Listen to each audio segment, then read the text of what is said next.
Football starts tomorrow. Well, today by the time you see this video. Football started about 2 months ago when I started planning for football. At least for me. For me, it starts tomorrow. That's right. That makes more sense. No, I mean, I did the drafts. You did the drafts. I think you did okay. I did okay. You did okay. You did okay. Mediocre. You did okay. But we're not talking about our picks today. Nope. We are talking about who you should be benching and who you should be playing this week. Everyone has a version of sit and start. You can find it on every major fantasy football website. We're going to be different, and then I'm going to make a bunch of suggestions that are way spicier and probably wrong. But if I'm right, I'm going to look like an absolute genius. So I figure take a swing, and if I'm wrong, we'll just forget about this. We'll move on to some other type of content. We'll go from there. I'm taking notes because he's told me that he's not allowed to help me in our actual leagues. Oh, yeah. He's put up a stone wall. So this is the only opportunity I get also. We were in a league last year for the first time, and by the end of the year, we made some nonsense trade that did nothing. I swapped Jacobs for Bijan Robinson, and we swapped Devontae Adams and A.J. Brown. Yeah. So AJ... They both performed exactly the same. And literally the stats were identical for the final. But we were accused of collusion. Finally accused of collusion. They threw paint on us like we were wearing animal furs. So, yeah. So now you're completely on your own. Good luck to you. Taking notes. Where do you want to start? You want to start with the sits? Do you want to start with the starts? What's spicier? The starts, probably. Let's get into it. Okay, so do you want to start with the spiciest content and then finish on a lull? Like, just finish on a lull. Okay, well, that sounds terrible. That's right. Start with the lull. Okay, we'll start with the sits. So, number one, week one is always bananas. Everything you expect is going to happen doesn't happen, and the vice versa. If you think back to last year, the biggest surprise was Mark Andrews going from being like a hero tight end, and then Isaiah Likely blows up for 2 touchdowns, gets 22 points or something like this. I had Mark Andrews. Everybody loses their mind, and then it just steadily goes back to using Mark Andrews for the rest of the year. So you have to factor the week one weirdness in, but factor this in. In all fairness, I'm sorry, but Mark Andrews, it was like 2 months of bad Mark Andrews last year. She had him, so she's salty. I had him, I'm salty. Go ahead. What am I doing week one? Number one, I'm going to sit all the Bills and all the Packers receivers. Why? I have no clue how this wide receiver core is going to shake out. You could literally give a good argument on the Bills, since they just signed Gabe Davis again. Coleman could be your guy that pops off. Keon Coleman, rookie last year. Khalil Shakir could be your guy who pops off, who's just an absolute reliable veteran, but not a spicy, exciting guy. Or Gabe Davis goes for 2 long touchdowns as the deep threat. There's literally no clue to figure out what's going on. Kincaid's got pretty good control of the tight end room. I wouldn't feel bad playing him over Dawson Knox, but Jesus, I don't want to play a Bills receiver and lean on that to try to get through my week one win. Absolutely not. Packers are the same way, right? They're either all banged up or destroyed, or they're a brand new rookie that was not drafted in the first round. But he wasn't taken like Tevin Millen, right? He wasn't taken first round. He's supposed to be a good dude. No, he was taken first round. First Packers, yeah, fine. But the point is this. I don't buy it just yet. Do I think Golden's a good pick? Yes. In a Dynasty League, all day. Do I want to play him by week 3? Probably, because he's going to do okay. But do I want to hinge my week 1 on this guy in my flex? I don't love it. If you have better options, let's just see how it shakes out first, see who's being used. I wouldn't be surprised if they get up and just run the ball the whole game and Jacobs goes for 2. You know what I mean? I can see that much more likely. So that's number 1. Number 2, I'm sitting Tyreek Hill. Man has too many children. His focus is absolutely just twisted at this point. If you took Hill expecting him to be a wide receiver too, I think by the end of the year, you're going to find that Waddle is actually running that wide receiver room, because Hill is just, he's becoming like an AB. He's becoming like a George Pickens, DK Metcalf, a head case. He's just not producing the way he used to. He's got too many competing priorities in his life. Child support is just drowning this man. And he's getting old. I mean, let's be honest, right? He's been in the league for almost 10 years. He's getting close. He's not as fast as he used to be. I don't buy it. I think if you took Hill this year, you made an egregious mistake. And I think even if he pops off in week 1 and I'm wrong about this, by the end of the season, we can cycle back around and say, well, you were right to fade Hill. I think Jalen Waddle is the only reasonable play in the Miami offense, but the Miami offense, other than Devon Achane, looks absolutely terrifying, and I think Achane's undersized and going to be injured this year too. So I'm staying the fuck away from Miami, period. Okay, sit number 3. All right, ready? I'm ready. David Montgomery, same problem. Oh, yeah. I'm old. He's tired. He's tired. I'm old. You're both old and tired. They're both old and tired. I think Gibbs firmly has control. We saw this over the last couple of games last season. I think Gibbs is the guy in Detroit right now. I think their coach is just a maniac that loves to Dan Campbell. take an inch, shove it a mile, and I think he's decided that Gibbs is his guy.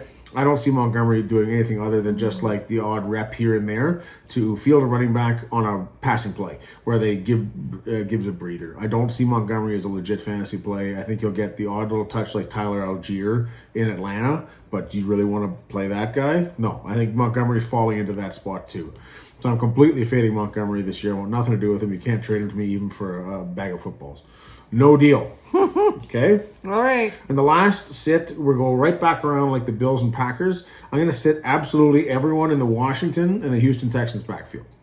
I just don't understand what either one of them are doing. On the one hand, you have all this hype surrounding this rookie Bill McCroskey, Marriott, or whatever, and he looks solid. But their RB1 is Austin Eckler, who put up like back-to-back legendary RB2, RB3 fantasy seasons on the Chargers. And he's not built like a big, heavy dude taking a lot of punishment. He's elusive. He can catch passes. I don't see why they don't use just Eckler this year. So, yes, I like Eckler, but he's old. And yes, I like Bill, but he's a rookie. And I have no clue how they're going to play this. They listed Bill unofficially as the RB3 or RB4 on their depth chart. But he's been taking second-team snaps behind Austin Eckler in practice. Yeah, and he blew up in the preseason. And he looked great. Yeah. He looked great. I want him long-term. But week one, I don't want nothing to do with the Washington backfield. I do have him on my team. He is going to be on the bench. Sure, and I don't think you play him in the flex week 1. By week 5, you're probably just windmilling the guy. Now he's Bucky Irving again. You're like, fine, okay, cool. But for week 1, I don't see it. I want the backfield for Washington and the backfield for Houston just on my bench, chilling. I want to see what happens. There's nothing wrong with playing see what happens, just taking a reliable, logical play week 1. And then, of course, still watching it go sideways on you. But let's try to minimize that, shall we? So those are the ones I'm just like, absolutely, if I'm thinking about my flex slots, I don't love it. I want to sit them. Okay? Does that make sense? I think so. That's not crazy, right? I'm ready for the spice. What's the spiciest take of all this? Maybe Tyreek Hill? Yeah, I don't know. I feel like people who took Tyreek Hill probably have to They're play stuck. Tyreek Hill. Those poor bastards are stuck. That would have been a tip for a week ago when people were drafting. Let them make the mistakes. But if I'm talking about week 1, Hill needs to prove 2 or 3 games in a row that he's still a legit guy for me to feel good playing him. Otherwise, I'm playing him with like just white knuckling my way through. Okay, who do you want to start? Well, here's the cool situations. I think right off the hop, you start George Pickens. Why do you start George Pickens? Well, he's good. 2, he's got a better quarterback. 3, he's got a better setup there with CD drawing attention. And 4, they're playing the Eagles, and they let Darius Slay go. So if you figure Cooper's their new number 1, Cooper DeJean's their new number 1 cornerback, and he's going to chase CD all over the board, rather than having the veteran Darius Slay, who now went to Pittsburgh in the offseason, all pro, they have Quinyon Mitchell, I think, is going to be chasing Pickens around the board. And if you tell me you don't think George Pickens can catch a pass thrown by Dak Prescott, who's now healthy, over the head of Quinyon Mitchell, you're bananas. Pickens might end up being the wide receiver 1 this week. It's going to be just annoying to watch. Yeah. I have him on one of my teams. I missed him in another, probably because you drafted him. I didn't take Pickens. No, you're I would have, foolish. but I didn't. You should have. Yep. No. All right. You're gonna love this. It wasn't me. Are you ready? Yeah. Start number 2. Shut up, MHJ. There's 2 guys that have a good situation, not because they're fantastic players. These guys are mid at best, 4.8 out of 10. But their teams they're going against are unbelievably bad. A great matchup. And there's not really a lot of target competition for them in a big way. Okay, so that's Cortland Sutton for the Broncos, because I mean they're playing the Titans. I don't see that. I mean he's gonna eat. He'll go for like 100 touchdown, 16, 17 points. But Sutton's also maybe a flex play depending on how you draft your team. So I think it's worth starting him this week for sure. And stupid old Marvin Harrison Jr. I wouldn't be surprised. Call him old. I wouldn't be surprised if he missed all but he's going to get targets, right? They're going to throw him 8 balls. So catch 2 for 45 yards and a touchdown. You'll get your 12 points and think, wow, that's about as good as it gets for him. Now, the alternative to that is maybe Trey McBride scores 1,000,000 touchdowns or James Conner just runs the ball the whole game. But if you're going to start Marvin Harrison at all, which you probably intend to do. If you drafted him. Yeah, I mean, run him this week. Which I did on both my teams. If I had that dummy, I would run him this week. But I run him in the flex because I don't want him to think he's a real wide receiver. All right. Who else do you He's start? not running in my flex. I overpaid for him in both because reasons. Let us know in the comments what you think of that. Okay, I got a couple more for you. Ready? And they're kind of obvious ones, but they're also guys you might play in your flex and you really should start if you have them. Ricky Pearsall. Yeah. You start Ricky Pearsall for the Niners. I like that. Because who else, right? Ayuk's toast. They don't really have much in terms of other receiving rooms. Juwan Jennings, he's like a glue guy, right? Check down passes. But it's the passes are gonna go to Kittle, the check downs to McCaffrey, and Ricky Pearsall. I wouldn't be surprised if there's an over-under on yards, whatever it is, 60, 70 yards, you take it over on Ricky. I think you'll get all the real meaningful gains in the passing game. I think until Ayuk becomes like alive again, Ricky Pearsall's just a legit dude to play, because it's not like Brock Purdy and the rest of the Niners, Kyle Shanahan's offense forgot how to play football. They're going to throw the ball to somebody. It's probably going to be a lot to Kittle. Kittle looks really good. Probably tight end 1 this year if Ayuk never really comes back properly. But you play Pearsall. If you have him, you play him. Okay? Start Bucky Irving, because you're going to start Bucky Irving every week. I know this is a stupid one, but I think Bucky's just going to feast against the Falcons. Jalen McMillan basically died in preseason because the Steelers killed him. So now it's Bucky Irving or Mike Evans. I mean, Emeka Buka's up there too. If you have Ibuka, you start him too. You want to see how that goes. With Godwin out, you play him.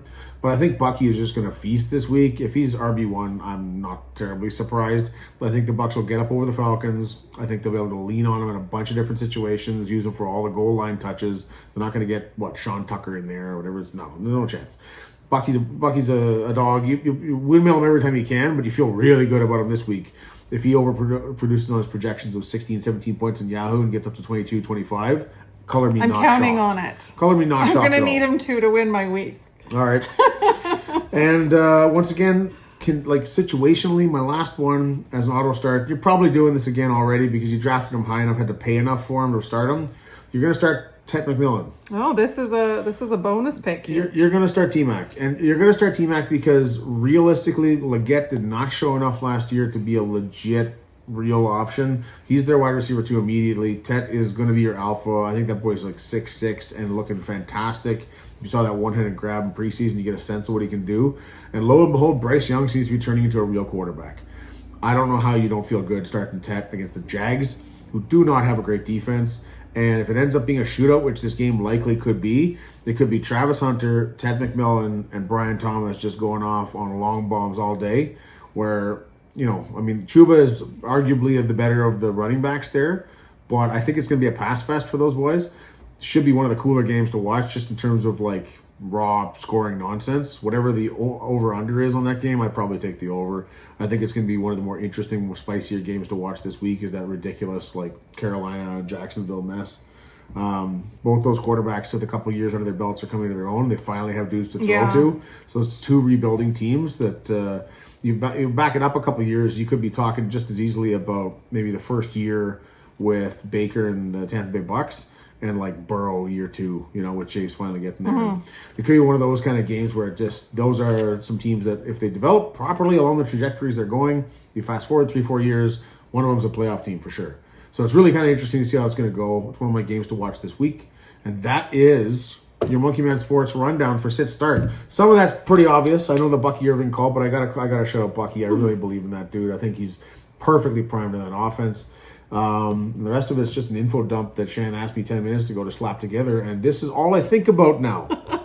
This is the entire occupancy of my mindscape. And now I know who to sit start for my team. Well, just if kidding. It helps, then great. Change nothing. Just know any of the players that are actually on her team, I lied about them.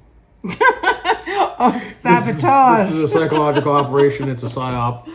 Okay. Oh my gosh. Yeah. Anyway, let us know who you'll be sitting and starting this week in the comments. We want to hear about it. And if you disagree, let's have an argument. Yeah. A good old fashioned dust up in the comments. I wake up looking to argue with people. He's nobody watched our video, so nobody can disagree. That's it. I clearly had nothing to say. If we spoke the truth for 10 minutes straight, what else could you have to say about it? Oh my gosh. So that's genuinely how I feel about week 1. I'm very excited. Anyway. I can't wait to start gambling. Observing the television. It's going to be good. It's going to be good. It's exciting. So enjoy your week 1 back into the NFL season, and we look forward to catching up with you after. James good luck. And Shannon at Monkey Man Sports.